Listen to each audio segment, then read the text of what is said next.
the third speaker of the affirmative team, I would like to give out my arguments for the motion that only adults should be allowed to use social media. So my point is that adults are more responsible and isn't as easily influenced. But before I get to that, I would like to do some rebuttals against the negative team. Firstly, when the second speaker said that social media can provide support for people who are in need, but let me remind you, there's a lot of people who want to only be friends with someone healthy. And if there's someone with a mental illness, they will be discriminated against their online media. And also, if there are questions you want to tell somebody but you can't, even if they're your parents or somebody close to you, you won't be really able to tell people on social media because everything you say will be recorded as a digital footprint. So now to my arguments. Adults are more responsible and isn't as easily influenced by social media like teenagers. And there's a poll or survey on Huffington Post that gives a reason that 76% of teens use social media as a daily basis, and the teens are from 13 to 17-year-old, and only 24% of them are adults. So therefore, we can conclude that with less adults on social media, they won't be as influenced as teens are.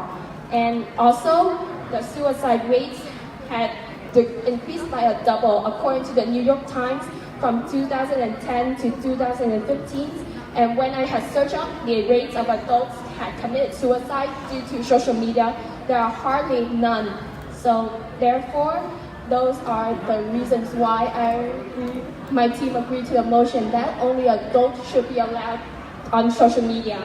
Thank you. Almost all speakers from the affirmative team stated the researches that show that teens, youth are being affected badly by social media. But aren't they aware?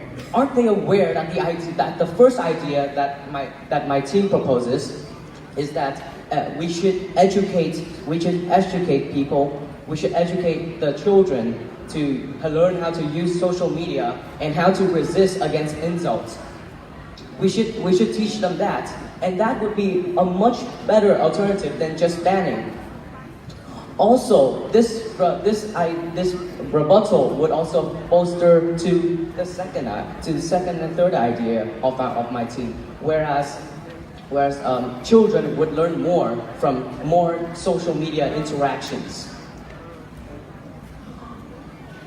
From all of those rebuttals, they constantly, as well as all the researches and the quotes that were listed, they were all basically focusing on one fact: adults. They generalize adults as ones who are more mature and more mentally stable than children. Aren't they aware that some people are also very mentally strong? They cannot do that generalization, and some adults are very weak. Some adults are still very mentally weak.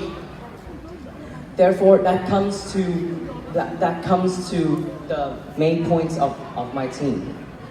First, the first speaker of my team has mentioned about education rather than banning social media for children. The second speaker mentioned on how using social media would develop children's skills. And the third speaker listed why banning social media would lead to the lack of certain advantages that we already have. And therefore, as the fourth speaker of the negative team, I strongly urge you all to have this motion that adults should only be able to